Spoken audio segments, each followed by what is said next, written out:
যে আসসালামু আলাইকুম আম্মা। হ্যাঁ চাকরি হয়ে গেছে। যে আম্মা আপনারে খুব মিস করি। তা আম্মা ঝামেলা হয়েছে যে আমি তো এই শহরে কারো চিনি না, এখন থাকি কোথায় বলেন তো? আবাসিক হোটেল। তা আবাসিক হোটেল কোথায় খুঁজে পাবো আম্মা? ভদ্রলোক। আচ্ছা, জি আসসালামু আলাইকুম।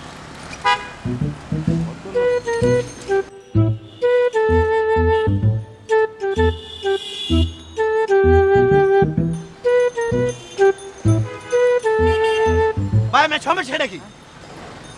স্বীকার করেন, দেখি বোঝা গেছিল আপনি একটা অভদ্র মানুষ। কি আমি অভদ্র মানুষ? এই আপনি কি? এই স্বীকার করেন না, স্বীকার করলে আমার ভয় লাগে। তাহলে আপনার অভদ্র কোন?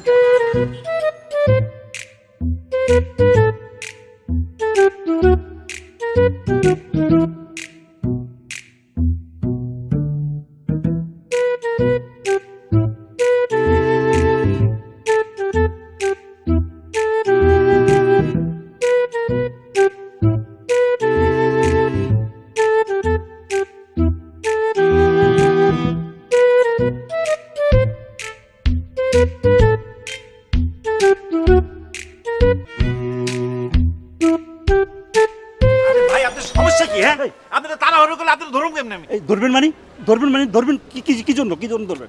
আমার একটা ভদ্রলোক লাগবে। ভদ্রলোক মানে অনেকক্ষণ থেকে আপনি আমার ফলো করছেন, আপনি ভাবছেন কি আমি ভদ্রলোক ভাবি কিছু বলবো না? আরে আপনি দেখে আমি সাদে ফলো করতেছি, আমার একটা হোটেল লাগবে।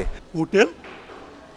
এই মেয়ে, আপনি মনে হচ্ছে আমি এই বয়সে হোটেলের খবর রাখি? না না, আমি তো শুনছি যে এরকম স্যুটটাই পরা ভদ্রলোকরা হোটেলের খবর জানে। এই মেয়ে, আসলে আপনার মতলবটা কি? অনেকক্ষণ থেকে আপনি আমার পিছনে ঘুরঘুর করতেছেন, আমি মনে করছেন আমি বুঝি না। এখনই লোকজন দেখাবো। এই ভাই একটু আসেন তো, ভাই একটু আসেন ভাই। এই লোকটা ঘুরঘুর করতেছে, একটা পকেট ভাই। বাবা, বাবা, কিরে মা, কিছু বলবি?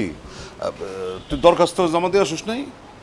আমি কিন্তু তোর ওই চাকরির বিজ্ঞপ্তিটা পড়ছি, কিন্তু ওরা তো অস্থায়ী নিয়োগ দিতেছে। তাতে সমস্যাটা কোথায়? স্থায়ীভাবে চাকরির ব্যবস্থা তো তুমি করে দিচ্ছ। সারা জীবন আমার ভাত কাপড় গাড়ি বাড়ি সবকিছু তো আমি বিনামূল্যেই পাচ্ছি। শুধু আমার কি করতে হবে? গলার মধ্যে একটা পোস্টার ঝুলিয়ে রাখতে হবে। কিসের পোস্টার?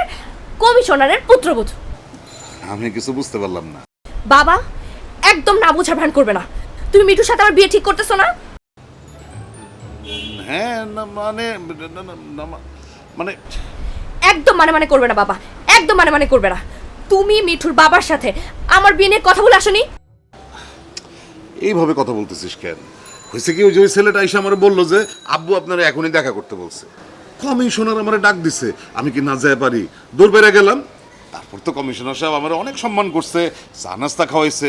তারপর না আটকা বিয়ার প্রস্তাবটা দিয়ে ফেলে। হ্যাঁ, তারপরেই তো তুমি একদম মহা আনন্দে খুশিতে রাজি হয়ে গেলে, তাই না? আফটার অল কমিশনারের ব্যয় বলে কথা, তোমাকে আর পায় কে বাবা? না না, আমি বলছি যে আমার একটু ভাবতে হবে। শোনো বাবা, তুমি ভাবতে ভাবতে মঙ্গল গ্রহে চলে যাও, তারপর কোনো লাভ হবে না।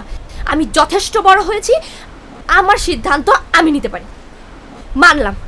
মানলাম তুমি আমার বাবা, কিন্তু তাই বলে সব সিদ্ধান্ত তুমি নিতে পারো না, বুঝতে পেরেছো? কমিশনার সব ডাকলে কি না করতে পারি? সে কোনো প্রস্তাব দিলে আমি না করতে পারি? কোনো কিছু না বুঝে খালি রাগ দেখ।